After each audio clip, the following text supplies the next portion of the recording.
Alright, welcome to another vlog. Welcome to another vlog. Andito pa rin kami sa Zhangjiajie. At gabi na ngayon. Kakababa lang namin ng bundok kanina. Dumaan lang kami ng hotel. I don't know if you've watched my first vlog. Para magbaba ng gamit. At pupunta kami sa 72 Wonder Tower dito ngayon. Maghapon kami sa bundok ngayon. Kanina pala. Pagod kami. Kakain muna kami. Ito rin yung kinainan namin sa mga nagdaang mga araw. Hindi na kami umalis dito kasi masarap naman. At alam na lang tuwin yung gusto namin pagkain. Let's go! Same restaurant. Pero nabago kami ni Klong na tofu na binila sa street. Okay na magpasok ng pagkain sa kanila. Actually, meron kang binibili sa kanila na wala sila. At meron yung katabi nila. Bibili nila doon paso. So, nice naman sila. Ito, ano to yung tofu na pinirito yung labas, tapos malambot yung loob. Sobrang anghang. Malala. Dumating na yung pagkain ko. Noodles na walang sahog. Bok choy lang. Pero masarap siya. Kinain nga ni Klong to. Manalo.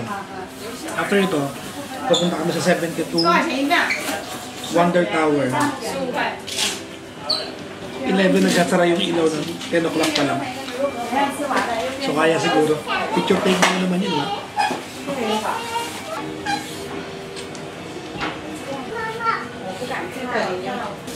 Sobrang anghang. Pero sarap ng pagkakaanghang niya.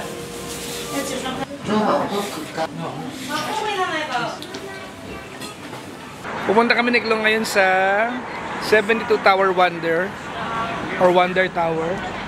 Yung makikita nyong nakikita dito sa Zhangjiajie na malaking building na mailaw. 10:15 na ang oras. 10 minutes away lang naman. So, mag-picture lang kami doon. Tara, let's. Inaantay natin yung DD natin. DD ang tawag sa parang Grab dito. Sabi dito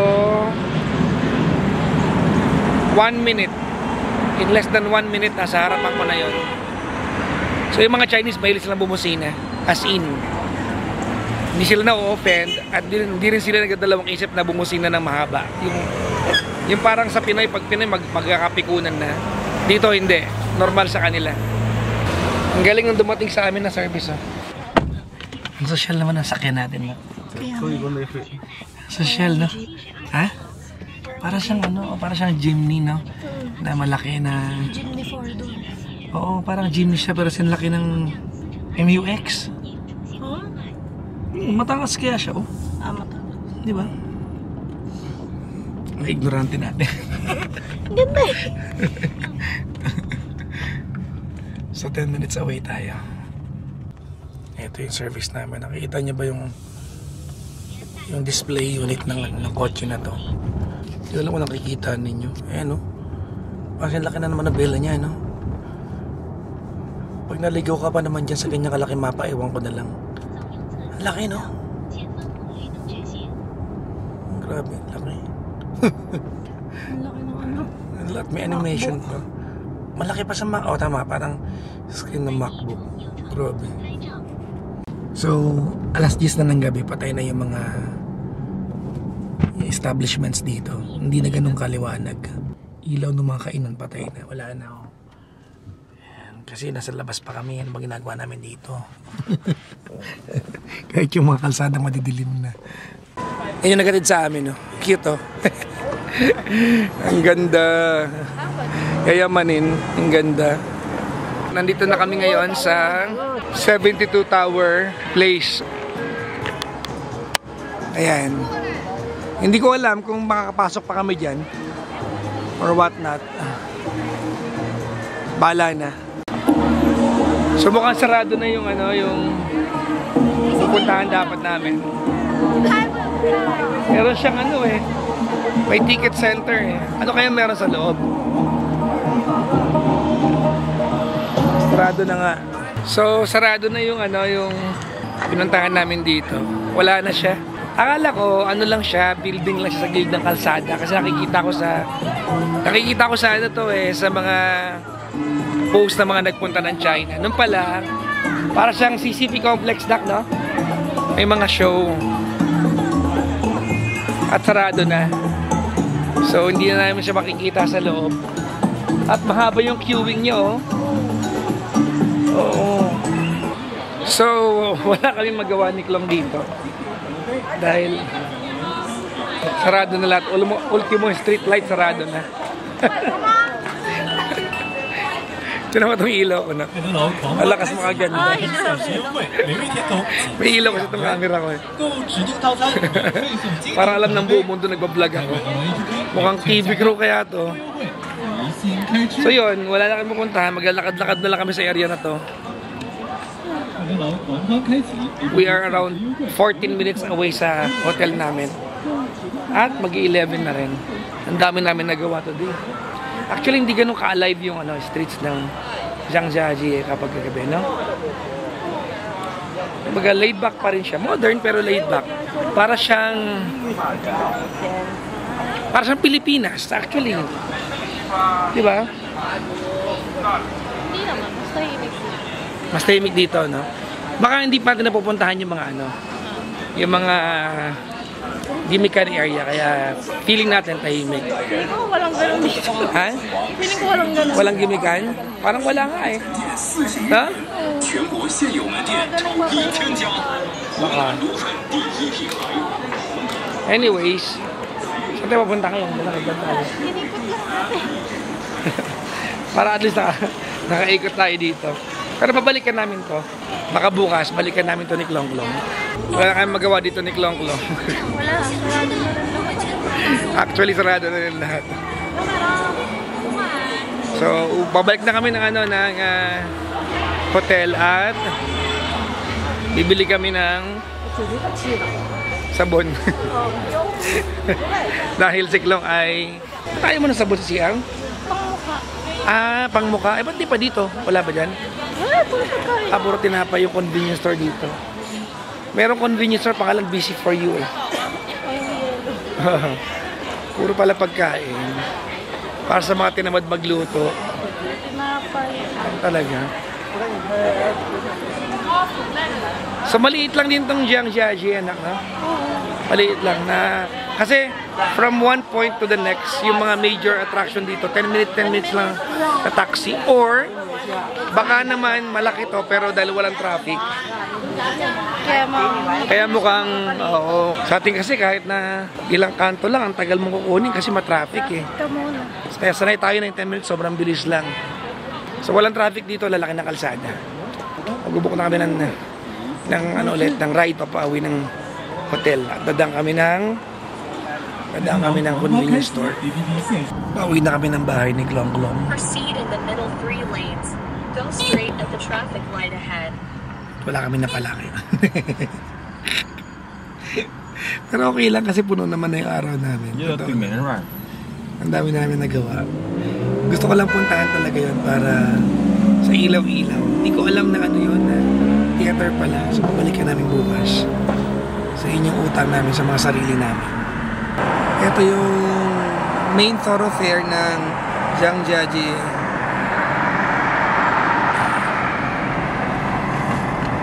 Ito yung naka-flash na ilaw na yan. Yan. Yan yung mga camera para malaman kung naka-seatbelt ka o hindi. Kasi yung A-map, yan, yung A-map na yan. Meron siyang voice prompt na sinasabi niya. Kung nasan yung mga camera, nasan yung mga police, may aksidente ba. Kung pupunta kayo ng China, ang mas accurate na mapa dito, hindi Google Map, A-map. Yun ang i-download nyo pag nandito kayo. A-map. Mas accurate siya para sa streets ng China.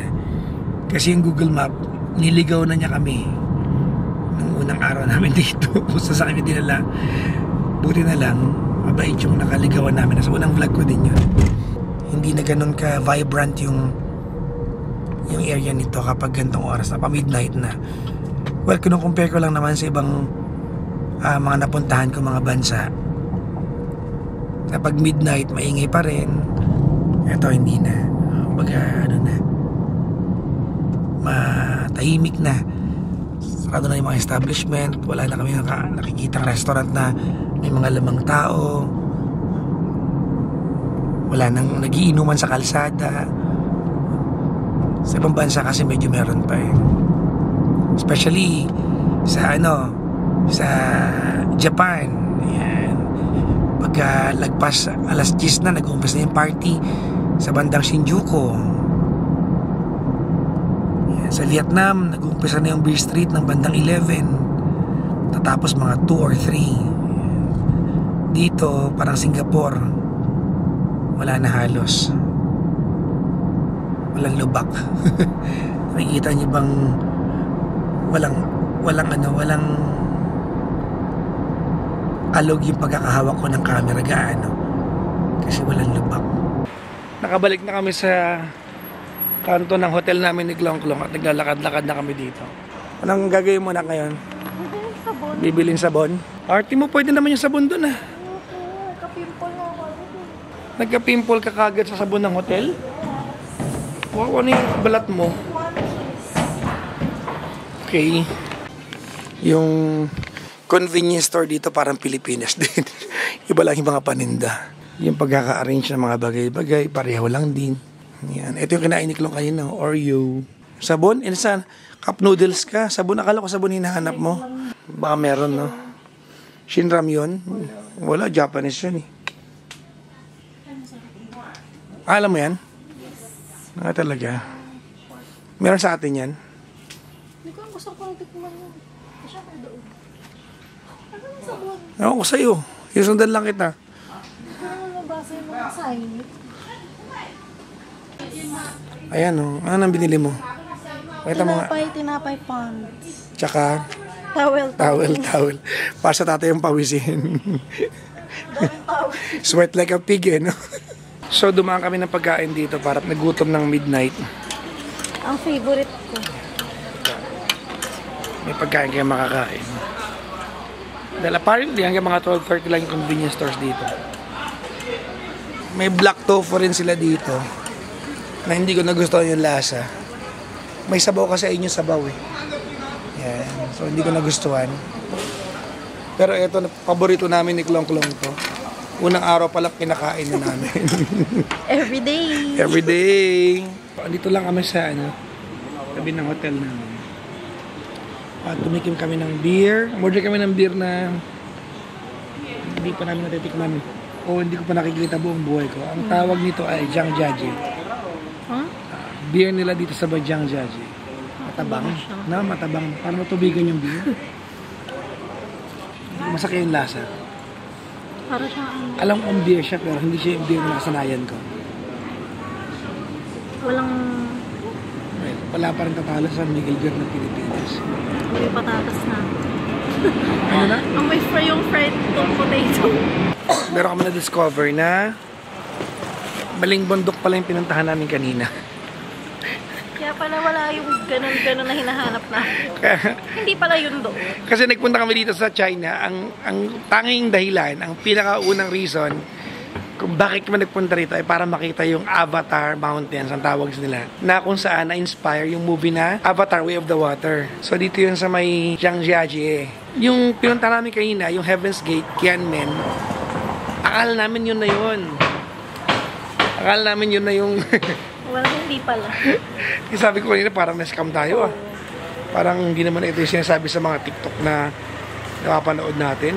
Although don't get me wrong ha, ang ganda nung yung Tianmen Mountain ha, yung Heaven's Gate, ganda, ang ganda. Wala lang yung ganun. Oo. sobrang spectacular din yung Tianmen Mountain. Kaya lang, hinahanap natin yung ganun yung columns ng mountain. Doon pala yung sa National Forest, which is a different place, completely different place from where we went kanina. So, bukas, gigising kami na maaga para puntahan nyo. Ang galing. Nandito na ako sa room namin at matutulog na kami ni Klong. Change of plan.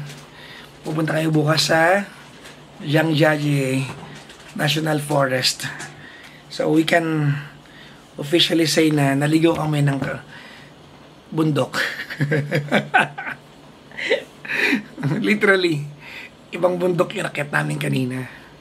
Nasa unang vlog ko yan. Pero okay lang, nag-enjoy naman kami. Spectacular naman talaga. So yun lang. You guys are awesome. Thank you very much for watching this vlog. Maiksi lang ito kasi yung mga nauna medyo mahaba. Salamat sa inyong panonood. Bye-bye, everyone.